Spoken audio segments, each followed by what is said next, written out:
Est-ce que toi aussi ça t'arrive ces derniers temps de ne plus trop savoir ce que tu ressens ? Est-ce que parfois tu culpabilises de ne plus pouvoir ressentir autre chose que de la lassitude face à l'actualité ? Comme si quelque chose d'un peu cotonneux s'était installé et comme si tes émotions avaient pris du recul sans te prévenir. Moi oui. Et quand j'ai commencé à en parler autour de moi, j'ai réalisé que j'étais loin d'être la seule. Au début, j'ai pensé que c'était de la fatigue, le rythme, les saisons, le travail. Et puis en creusant, j'ai compris que cette histoire d'émotion était beaucoup plus qu'individuelle.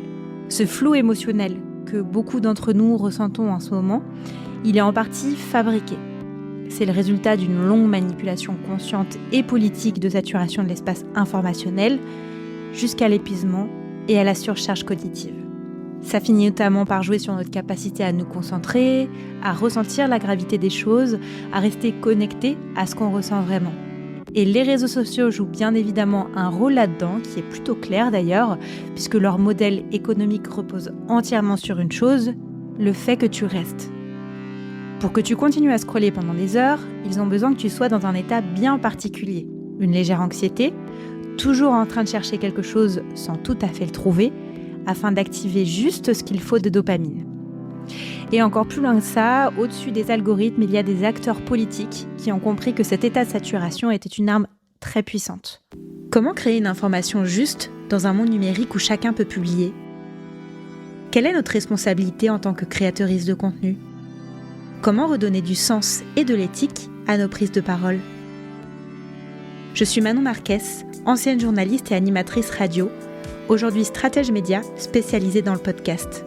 J'accompagne les entreprises à créer des médias podcasts plus conscients et impactants et j'interviens auprès des plus jeunes pour les sensibiliser à l'information.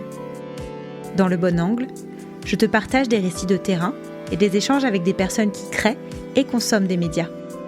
Parce que l'information n'est jamais neutre. Tout est une question d'angle. Alors, comment choisir le bon angle ?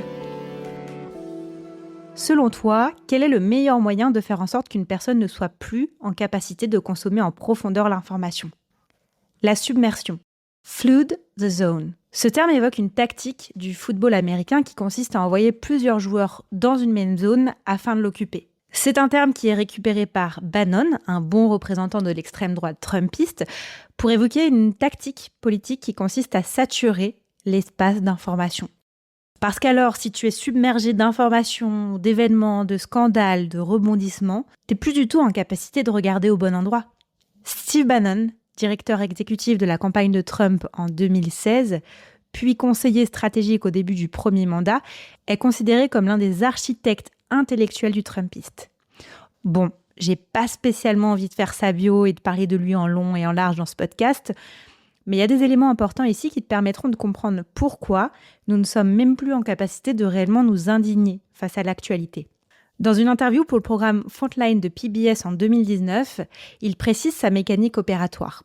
Il dit « Chaque jour, nous devons leur balancer 3 choses. Ils en mordront une et nous pourrons faire nos affaires. Bang, bang, bang, ils ne s'en remettront jamais. » Les médias et par extension le public ne peuvent traiter insensément qu'un seul sujet à la fois. Donc quand tu en lances 4 simultanément, l'attention se fragmente. Les journalistes courent dans tous les sens et pendant ce temps-là, les affaires continuent.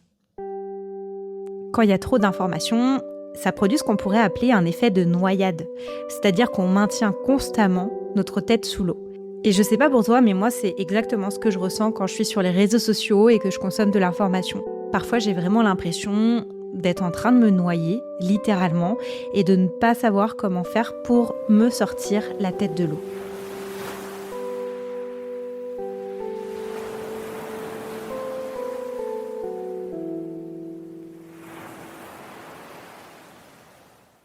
Jusqu'ici, on a regardé la stratégie depuis l'extérieur, mais je voulais vraiment prendre le temps de regarder ce qui se passe en nous quand on est exposé à ce type de saturation informationnelle. Infobésité, surinformation, junk information, snack content. On entend beaucoup ces mots récemment et pourtant, c'est un concept qui a été théorisé dans les années 60 par le sociologue américain Bertram Myron Gross. J'espère que la prononciation est bonne. Cette théorie, elle a notamment été popularisée 10 ans plus tard par son confrère Alvin Toffler dans un livre qui s'appelle Future Shock, le choc du futur. Dès les années 70, Toffler nous avertit que l'accélération du progrès technologique et les changements sociaux vont être une source de mal-être et que la quantité d'informations que l'on consommera sera beaucoup trop importante par rapport à notre capacité à la comprendre et à l'intégrer. Et il n'y a pas à dire, aujourd'hui, on y est. Quand on scrolle, quand on passe d'un contenu à un autre, quand les notifications arrivent en rafale, notre cerveau développe ce que les chercheurs en psychologie cognitive appellent le zapping cognitif. On passe d'une information à l'autre sans jamais vraiment entrer dans aucune. Et là où ça devient intéressant pour cet épisode, c'est que pendant que tu scrolles, tu mobilises une zone particulière de ton cerveau, le cortex préfrontal. C'est lui qui gère la prise de décision, le raisonnement, la planification, et c'est aussi lui qui, avec l'amygdale, joue un rôle central dans la régulation émotionnelle. Autrement dit, la même zone qui traite l'information en continu est aussi celle qui te permet de savoir ce que tu ressens et d'agir à partir de ça.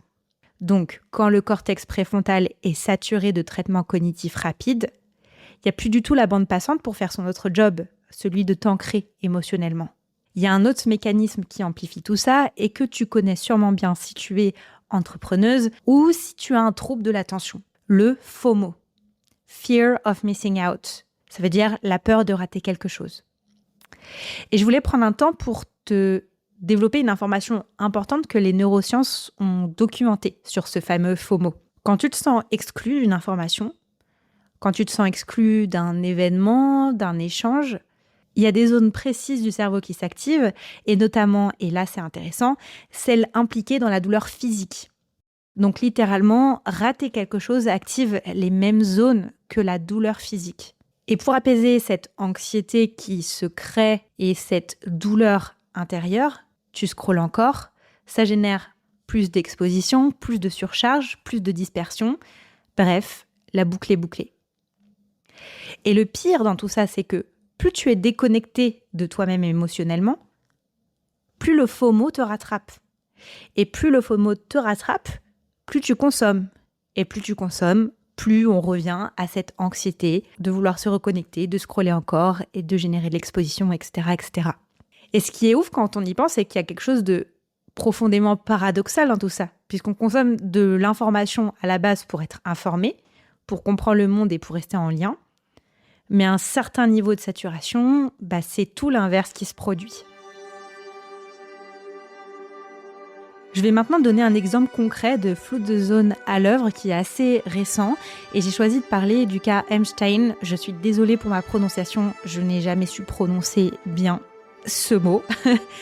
Mais ce cas est intéressant parce qu'il est récent déjà, il est documenté et surtout il est particulièrement bien construit. Puisque tu l'as compris, le gouvernement de Trump est assez fort pour cette technique de flou de zone, puisque c'est eux-mêmes qui l'ont récupérée.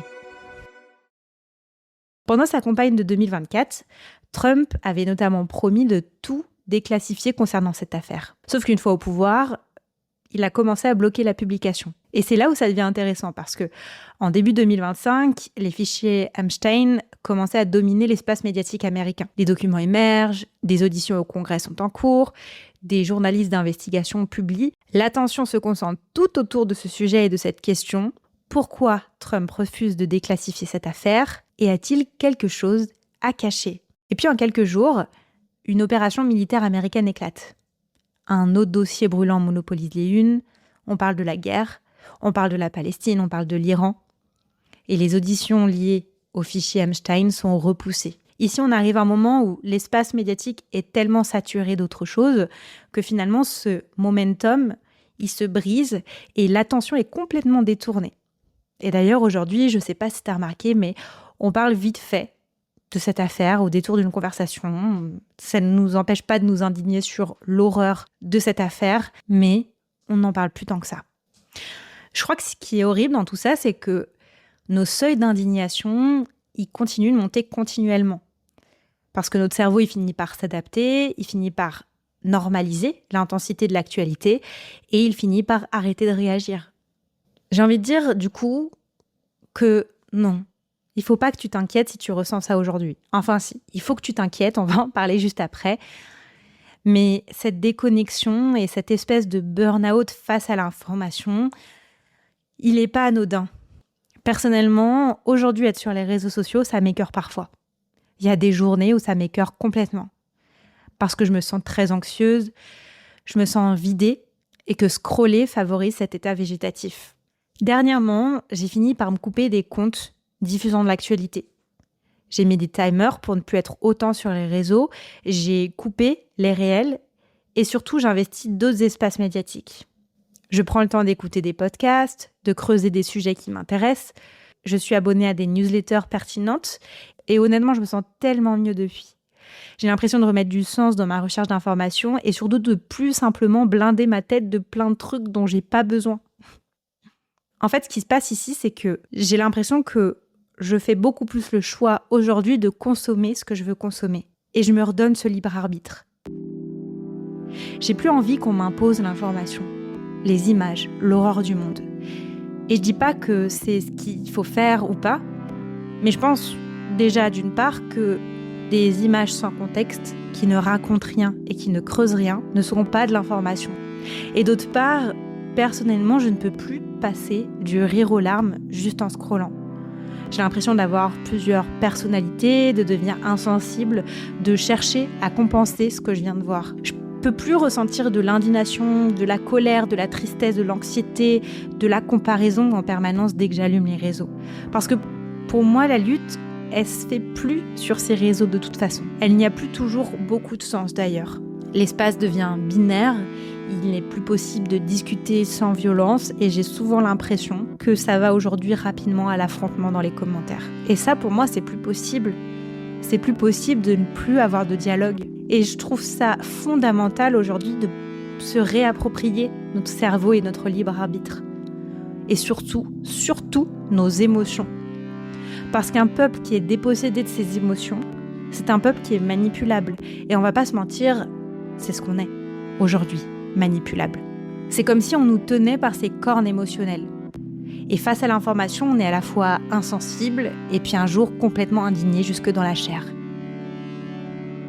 Et je sais pas pour toi, mais parfois, ces sentiments si intenses, ça me hante pendant des jours, des semaines, des mois. Et surtout, ça laisse des traces. Alors, est-ce qu'aujourd'hui, prendre les armes et militer, ce serait pas ça finalement ? Choisir ce qui nous parvient et ne plus laisser personne décider de nos émotions. Si ce sujet t'a traversé, t'a plu, ou si tu veux continuer à creuser, n'hésite pas à t'abonner à ma newsletter que tu peux retrouver en barre d'informations. Elle est 100% gratuite et sans spam. Mais surtout, si tu veux m'encourager, n'hésite pas à laisser 5 étoiles sur ta plateforme d'écoute préférée et puis un commentaire. Et puis même, pourquoi pas, partager cet épisode à des personnes à qui ça pourrait parler.